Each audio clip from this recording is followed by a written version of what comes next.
হঠাৎ একদিন সেই সন্তান তার কাছে কেমন যেন লাগলো, মনে হলো তার কানে যেন তার মার কথা ভাসছে। মা তাকে বোঝাচ্ছে যে বাবা তুই ফিরে আয়, এভাবে জীবনটাকে নষ্ট করিস না, আমি তোর পাশে আছি। কথাগুলো যেন সে স্পষ্টই শুনতে পাচ্ছে, এরকম একটা ফিল তার হলো। এবং সেই মুহূর্তে সে নিজেকে সামলে ফিরে এলো, এসে মাকে জড়িয়ে ধরে হাউমাউ করে কাঁদলো এবং সে বলল যে মা, আমি আর এই পথে থাকতে চাই না, আমি ভালো হতে চাই, তুমি আমাকে সাহায্য করো। তো মা তাকে বলল যে অবশ্যই তুই ভালো হবি, আমি তোর জন্য সবসময় দোয়া করছি, আমি সবসময় তোর পাশে আছি। আমরা প্রায়ই বলি যে আমার ছেলেটা এমন হয়ে গেল কেন, মেয়েটা তো এমন ছিল না, কথা শোনে না কেন। আমরা অভিভাবকেরা প্রায়ই হতাশ হয়ে যায়, অস্থির হয়ে পড়ি। আমরা একটা বিষয়ে বুঝতে চাই না যে এই যে পরিবর্তন কিশোর বয়সে, সেটা তো তার জৈবিক পরিবর্তন হতে পারে। প্রিয় দর্শক শ্রোতা, আসসালামু আলাইকুম। পজিটিভ প্যারেন্টিং নিয়ে যে আজকের আলোচনা, আপনাদের সাথে আছি আমি সেলিম সাজ্জাদ। কিশোর বয়সের জৈবিক পরিবর্তনের কথা বলছিলাম যে তাদের ভেতরে যে এই যে হঠাৎ অভাবিত পরিবর্তন, যা আমাদেরকে হতাশ করে, ক্ষুব্ধ করে, আমরা অস্থির হয়ে পড়ি, তার পেছনে জৈবিক কারণ আছে। আসলে আমাদের মস্তিষ্কের দুটি অংশ আছে। একটি লিম্বিক সিস্টেম গঠিত হচ্ছে অ্যামিগডালা, হাইপোথ্যালামাস, হিপোক্যাম্পাস, থ্যালামাস নিয়ে। তো এই অংশটিকে বলা যায় যে আবেগের কেন্দ্র, বা আমরা বলতে পারি ইমোশনাল ব্রেইন। তো কিশোর বয়সে বা টিনেজ বয়সে এই ইমোশনাল ব্রেইন, এই অংশটি অর্থাৎ লিম্বিক সিস্টেম খুব বেশি সক্রিয় থাকে। আরেকটি অংশ আছে প্রিফ্রন্টাল কর্টেক্স, অর্থাৎ যেই অংশটি ডিসিশন মেকিং বা সেলফ কন্ট্রোল জাতীয় বুদ্ধিবৃত্তিক দক্ষতার সাথে সম্পর্কিত। আসলে এই মস্তিষ্কের দুটি সিস্টেম, অর্থাৎ লিম্বিক সিস্টেম এবং প্রিফ্রন্টাল কর্টেক্স, এই দুটার মধ্যে যখন ভারসাম্য থাকে, তখন সব কিছু ঠিকঠাক, আমরা খুব সুন্দরভাবে আচরণ করি, আমরা ব্যালেন্স করতে পারি। আর যখন সেটা থাকে না, টিনেজ বয়সেই সাধারণত সেটা থাকে না, তখনই কিন্তু আমাদের এই কিশোর বয়সের ছেলেমেয়েদের একটা ইমব্যালেন্স আচরণ আমরা দেখতে পাই। তাদের কাজকর্ম আমাদের তখন কিন্তু আমাদের কাছে স্বস্তিদায়ক মনে হয় না। আসলে তখন তাদের আবেগের প্রাবল্য এত বেশি থাকে যে তারা সেটাকে সামলাতে পারে না। আমরা এভাবে বলতে পারি যে তাদের আবেগের গাড়ি তখন যেন 100 মিটার গতিতে, 100 কিলোমিটার গতিতে ছুটছে। আর তখনও তাদের আত্মনিয়ন্ত্রণের যে ব্রেক, সেটা পুরোপুরি শক্তিশালী হয়নি। এমন একটা সিচুয়েশনে অভিভাবকদেরকে কিন্তু সন্তানদেরকে সামাল দিতে হয়, তাদেরকে সঠিক প্যারেন্টিংয়ের মাধ্যমে গাইড করে পথে রাখতে হয়। সেটাই আমাদের শিখতে হবে। যে সময়টার কথা বলেছি, ওই সময়ে আসলে আমরা সিমটমগুলি কি দেখতে পাই? আমরা দেখতে পাই যে আমাদের ছেলেমেয়েরা ওই সময় বেশ জোরে জোরে কথা বলে, রিয়্যাক্ট করে, কর্কশ কণ্ঠে কথা বলে, ক্রমাগত কথা বলে যায়, থামতে চায় না, কথা শুনতে চায় না, ইত্যাদি ইত্যাদি। এবং তারা যে এই আচরণ করছে, এই ব্যাপারে তাদের কোনো রকম মাথা ব্যথা নাই, তারা ভাবেই না যে এই বিষয়টা সঠিক না। কিন্তু বাবা মা যদি একই ধরনের আচরণ করে, অর্থাৎ বলতে চাচ্ছি, বাবা মা যদি চিৎকার চেঁচামেচি করে, রাগারাগি করে, হইচই বাঁধিয়ে ফেলে, সেটা কিন্তু তারা মেনে নেয় না। তখন তারা আহত বোধ করে, তাদের ইগো হার্ট হয় এবং পরিস্থিতি তখন জটিল হয়ে যায়। ধরুন আপনার ছেলে দেরি করে বাড়িতে ফিরেছে, আপনি কিন্তু উত্তেজিত। আপনি বলছেন যে কী ব্যাপার, দেরি করলি কেন, তুই আর মানুষ হলি না। এই যে আপনি বললেন, আপনি তার যে ইমোশন, তার যে আবেগ, সেই আবেগের আগুনে কী করলেন, আপনি ঘি ঢেলে দিলেন, কিন্তু সে পাল্টা উত্তেজিত হয়ে গেল। এটা হতে পারে। অথবা সে একেবারেই চুপসে গেল, ভেতরে ভেতরে আহত বোধ করল এবং একটা দেয়াল তৈরি করে ফেলল। আপনি কি করলেন? আপনি কিন্তু তার এই যে ইমোশনাল যে ব্রেইন এই বয়সে ক্ষতিগ্রস্ত হয় সেই বিষয়টি না বুঝে একটা ভুল আচরণ করলেন অ্যাজ এ প্যারেন্ট। এই বিষয়ে আমাদের আসলে অত্যন্ত সচেতন থাকা প্রয়োজন। তাহলে করব কি? সমাধানটা কোথায়? আপনি একটু থামুন, যদি দাঁড়িয়ে থাকেন একটু বসুন। উত্তেজনাকর পরিস্থিতির কথা বলছি। একটু বসুন, হালকাভাবে চোখ বন্ধ করুন, লম্বা দম নিন, দম ছাড়ুন। আরেকবার লম্বা দম নিন, দম ছাড়ুন। এবার নিজেকে প্রশ্ন করুন যে এই মুহূর্তে আমার কি করণীয়? দেখবেন যে আপনি উত্তর পেয়ে যাচ্ছেন। অর্থাৎ আপনার নিজের আবেগটাকে আগে নিয়ন্ত্রণ করতে হবে। আপনি আপনার সন্তানকে শান্ত করতে চাইছেন, কিন্তু প্রথমে নিজেকে শান্ত করতে হবে। আর নিজেকে শান্ত করার প্রক্রিয়া তো আমরা বিভিন্ন আলোচনায় বলেছি, ইতিমধ্যে আপনারা জেনেছেন, বুঝেছেন। অনেকে নিশ্চয়ই মেডিটেশন চর্চা শুরু করে দিয়েছেন। আপনি যদি নিয়মিত মেডিটেশন চর্চা করেন এবং অটো সাজেশন চর্চা করেন পাশাপাশি, একটা পর্যায়ে কিন্তু আপনি একজন প্রশান্ত চিত্তের মানুষে রূপান্তরিত হতে পারবেন। সেটাই আপনার জীবনের একটা বড় আশীর্বাদ নিয়ে আসবে। দ্বিতীয়ত, কখনোই সন্তানকে নেতিবাচক কথা বলবেন না।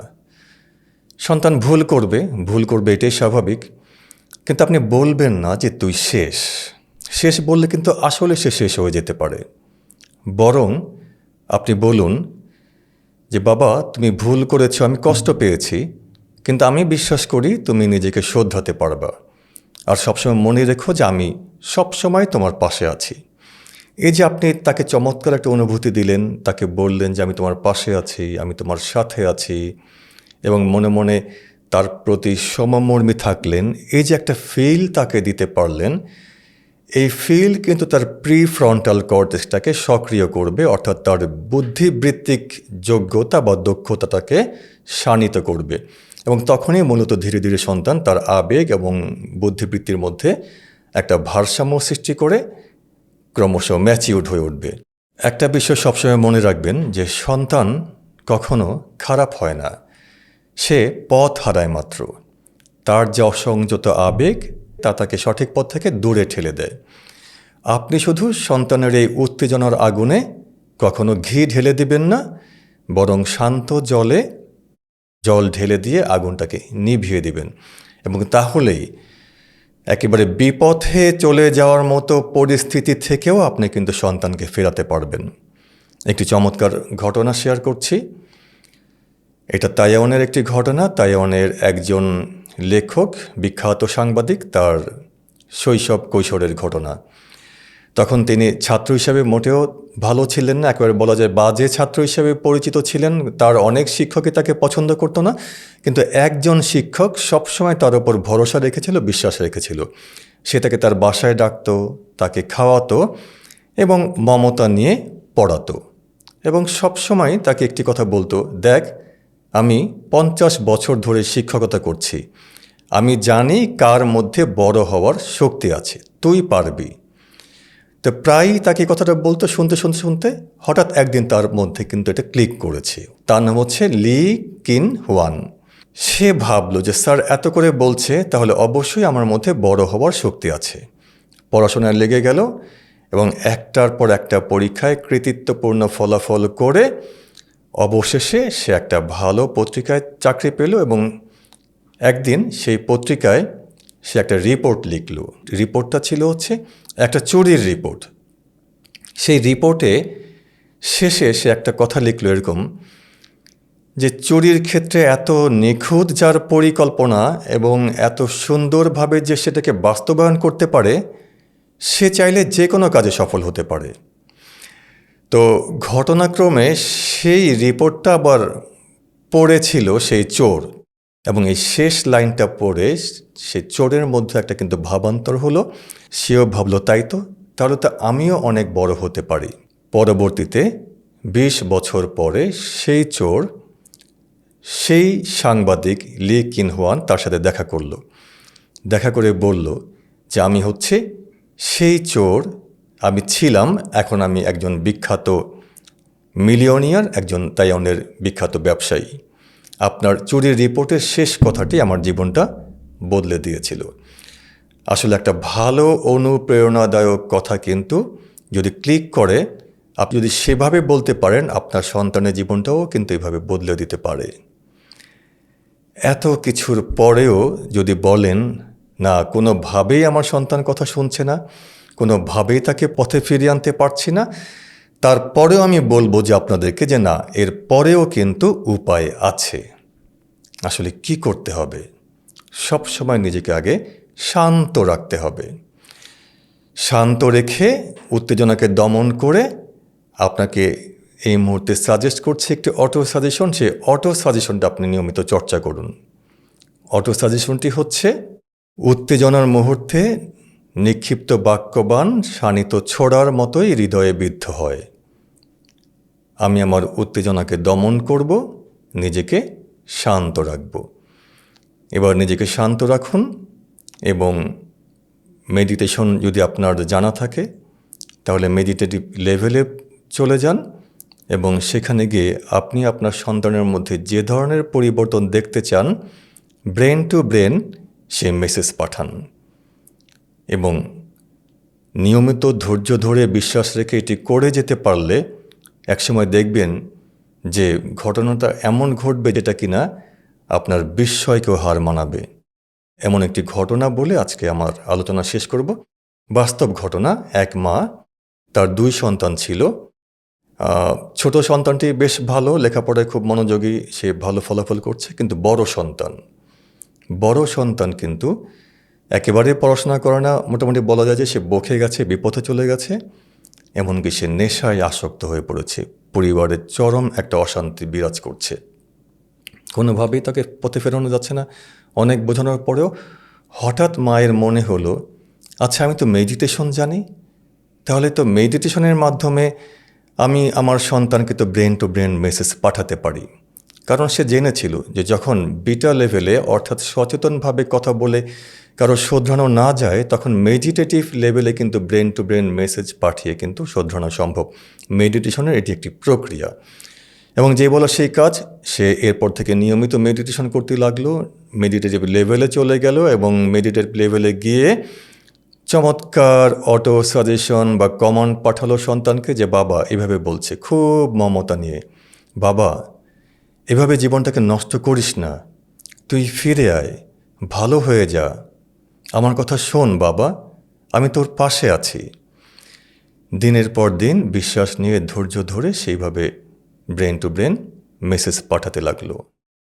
হঠাৎ একদিন সেই সন্তান, তার কাছে কেমন যেন লাগলো, মনে হলো তার কানে যেন তার মার কথা ভাসছে। মা তাকে বোঝাচ্ছে যে বাবা তুই ফিরে আয়, এভাবে জীবনটাকে নষ্ট করিস না, আমি তোর পাশে আছি। কথাগুলো যেন সে স্পষ্টই শুনতে পাচ্ছে, এরকম একটা ফিল তার হলো এবং সেই মুহূর্তে সে নিজেকে সামলে ফিরে এলো, এসে মাকে জড়িয়ে ধরে হাউমাউ করে কাঁদলো এবং সে বলল যে মা, আমি আর এই পথে থাকতে চাই না, আমি ভালো হতে চাই, তুমি আমাকে সাহায্য করো। তো মা তাকে বলল যে অবশ্যই তুই ভালো হবি, আমি তোর জন্য সবসময় দোয়া করছি, আমি সবসময় তোর পাশে আছি।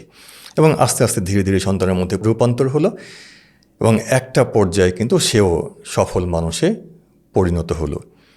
আসলে এই যে মেডিটেশন কিন্তু একটা প্রক্রিয়া। এই প্রক্রিয়া কিন্তু একজন শিক্ষকের মাধ্যমে শিখতে হয় এবং নিয়মিত অনুশীলনের মধ্য দিয়ে একটা পর্যায়ে আপনি ওই পাওয়ার অফ মেডিটেশনটাকে অর্জন করবেন, যেটা দিয়ে এই যে মা যেভাবে তার সন্তানের মধ্যে রূপান্তর ঘটালো, সেই শক্তি তখন আপনি অর্জন করতে পারবেন। তো আপনাদের প্রতি বিনীত আহ্বান জানাচ্ছি, বাংলাদেশে মেডিটেশন চর্চার ক্ষেত্রে সবচেয়ে সহজ, কার্যকর এবং বৈজ্ঞানিক পন্থা হচ্ছে কোয়ান্টাম মেথড। গত 33 বছরে হাজারো মানুষের জীবন বদলে গেছে এই কোয়ান্টাম মেথডের মেডিটেশন চর্চার প্রক্রিয়ার মধ্যে এসে। তো আপনিও এই প্রক্রিয়া শিখুন এবং পাওয়ার অফ মেডিটেশনকে কাজে লাগিয়ে আপনিও আপনার সন্তানের সুন্দর ভবিষ্যৎ গড়ার ক্ষেত্রে কার্যকর ভূমিকা পালন করতে পারেন। এতক্ষণ মনোযোগ দিয়ে আলোচনা শুনেছেন, সবাইকে আন্তরিক কৃতজ্ঞতা জানাচ্ছি, ধন্যবাদ জানাচ্ছি। আপনাদের সবার প্রতি শুভকামনা থাকছে। সবাই ভালো থাকুন এবং সব সময় ভালো ভাবুন। খোদা হাফেজ। আসসালামু আলাইকুম।